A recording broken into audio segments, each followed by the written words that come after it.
देश भर में ज्ञानव्यापी मस्जिद और काशी विश्वनाथ मंदिर को लेकर विवाद छिड़ा हुआ है। बनारस कोर्ट ने 6 मई 2022 को ज्ञानव्यापी सर्वे के आदेश दिए थे, लेकिन हंगामे के चलते सर्वे नहीं हो पाया, जिसके बाद एक बार फिर कोर्ट ने सर्वे करने का आदेश दिया। फिर 14 मई से 16 मई तक सर्वे किया गया।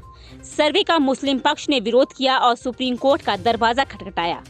17 मई को ज्ञानव्यापी मसले पर दायर याचिका की सुनवाई में सुप्रीम कोर्ट ने कहा कि इसकी सुनवाई बनारस जिला अदालत में ही होगी।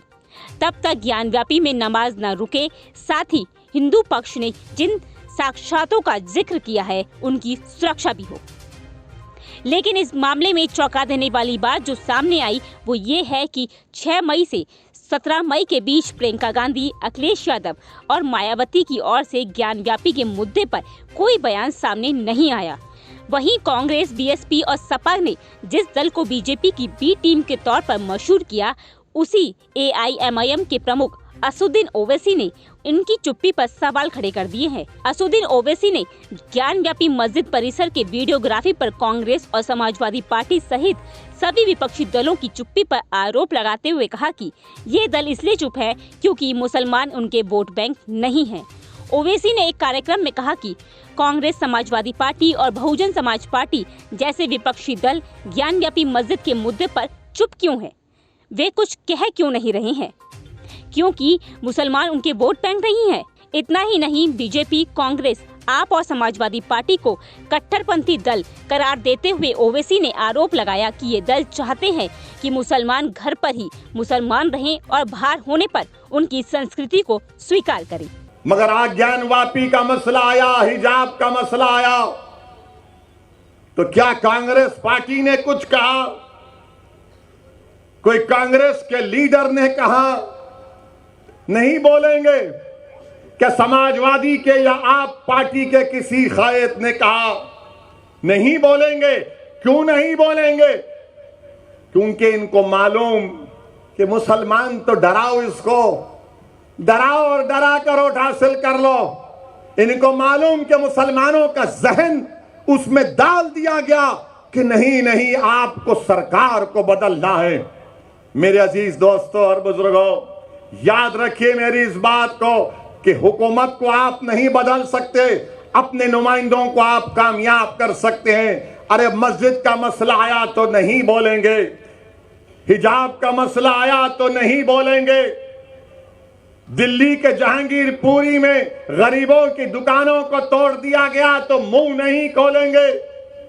मैं जब दुकानों को दिल्ली में तोड़ा जा रहा था, जब बुलडोजर दुकान के पास पहुंच चुके तो किसी गरीब ने मुझे फोन करके कहा कि ओवैसी क्या तुम आओगे या नहीं आओगे? मैंने कहा जरूर आऊंगा। पहली फ्लाइट लेकर दिल्ली को जब पहुंचा, हमारे दिल्ली के मजलिस के सदर कलीम हफीज साहब से कहा कि हमको जाना है। हम गए वहां पर, उसी मस्जिद में जाकर नमाज मगरिब अदा की। रास्ते में रोजा खोलना पड़ा, वक्त हो गया था। जिस मस्जिद के सामने उसकी दीवार को और गेट को शहीद कर दिया गया था। आप बताइए क्यों नहीं गए ये तमाम पार्टी के लोग जो मुझ पर इल्जाम लगाते हैं, जो मुझ पर इल्जाम लगाते? जाना था ना, नहीं गए। क्यों नहीं गए? क्योंकि उनको मालूम मुसलमान को डराओ और वो खुद ब खुद आपको वोट देता रहेगा।